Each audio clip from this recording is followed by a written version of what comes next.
Bismillahirrahmanirrahim. Assalamualaikum warahmatullahi wabarakatuh. Alhamdulillahilladzi hadana lihada wa ma kunna linahtadiya laula an hadanallah. Asyhadu an la ilaha illallah wahdahu la syarikalah wa asyhadu anna Muhammadan abduhu wa rasuluhu la nabiyya ba'dah. Rabbi shrah li sadri wa yassir li amri wa hlul 'uqdatam min lisani yafqahu qawli. Alhamdulillah, bersama saya lagi dengan Muhammad Hamdan Al-Ghazali dalam Tauhid Metafisik. Pada kesempatan yang berbahagia ini kita akan membahas tentang video. Inilah perusak hati yang nyata, yaitu rasa iri ke tetangga yang lebih kaya. Dan inilah cara menghadapinya oleh Syekh Abdul Qadir Jailani. Tonton video ini sampai selesai supaya Anda mengerti, tidak gagal faham dan tidak menjadi fitnah karena kegagal fahaman Anda. Syekh Abdul Qadir Al-Jailani mengingatkan kepada kita untuk tidak iri terhadap tetangga atau saudara kandung kita yang hidup lebih baik dengan ekonomi yang lebih mapan dari kita. Berikut nasihat Syekh Abdul Qadir Jailani yang dituangkan dalam kitabnya Futuh Al-Gaib. Wahai orang-orang yang beriman, kenapa kau iri terhadap tetanggamu yang hidup senang, yang memperoleh rahmat-rahmat dari Tuhannya? Tidakkah kau tahu bahwa yang demikian ini melemahkan imanmu, mencampakkanmu di hadapan Tuhanmu, dan membuatmu dibenci olehnya? Sudahkah kau dengar sabda Nabi bahwa Allah Subhanahu wa ta'ala berfirman, seorang yang iri hati adalah musuh rahmat kami? Belumkah kau dengar sabda Nabi, sesungguhnya keiri hatian melahap habis kebajikan, sebagaimana api melahap habis bahan bakar. Lantas kenapa kau iri terhadapnya? Duhai orang yang malang, baginyakah atau bagimu? Jika kau iri terhadapnya lantaran karunia Allah baginya, maka berarti kau tak selaras dengan firman-Nya, kami karuniakan di antara sebagian mereka rezeki-rezeki di kehidupan duniawi ini.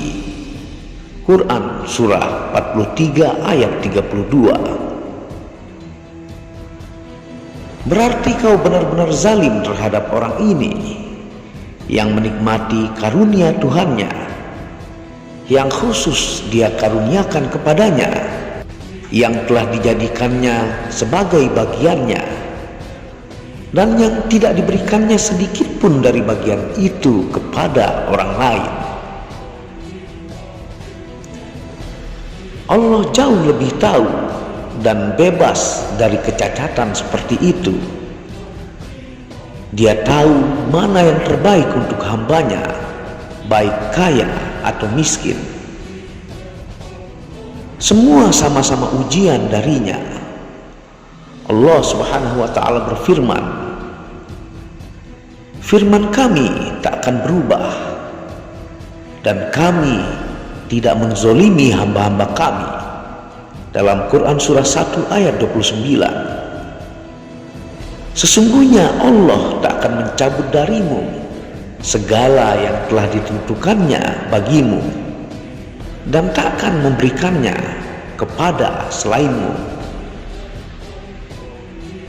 Maka lebih baik bagimu iri terhadap bumi yang menyimpan aneka harta kekayaan seperti emas, perak, dan batu-batu mulia yang telah dipendam oleh raja-raja terdahulu seperti Ad, Thamud, para raja serta kaisar Persia dan Romawi, daripada iri terhadap saudaramu. Hal ini seperti seorang yang melihat seorang raja yang memiliki kekuasaan, tentara, kehormatan, dan kerajaan, yang menguasai negeri-negeri, memungut pajak, memeras mereka demi keuntungan pribadi dan menikmati aneka kesenangan.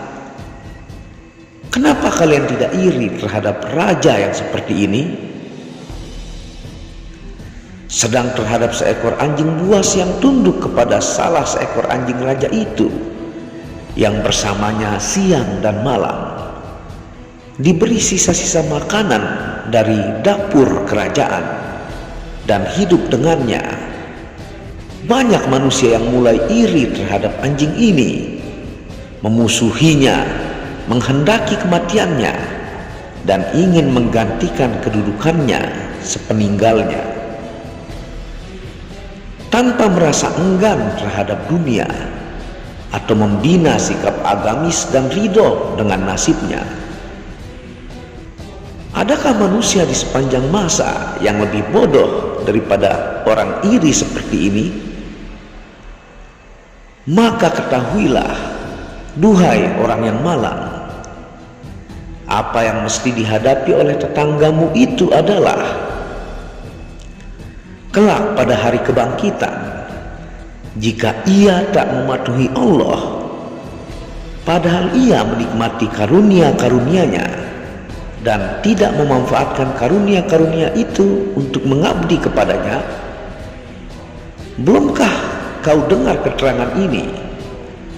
Sesungguhnya akan ada kelompok-kelompok orang yang menghendaki pada hari kebangkitan agar daging mereka dipisahkan dari tubuh mereka dengan gunting, karena mereka, orang-orang kaya harta, tidak membantu para fakir miskin dan yang penderita kesulitan. Maka itulah tugas dan cobaan bagi tetanggamu yang kaya harta itu.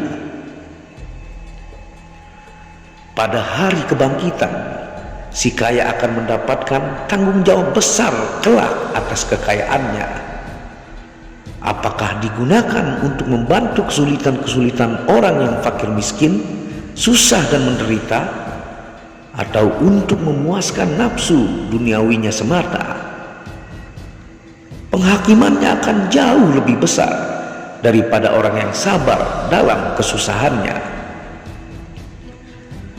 Sedang kau akan selamat dari hal ini di bawah naungan arsy Allah, sembari makan, minum, bersenang-senang kelak di sana, karena kesabaranmu dalam menghadapi nasib kesusahanmu dan keselarasanmu untuk tetap mentaati perintah-perintah Tuhanmu.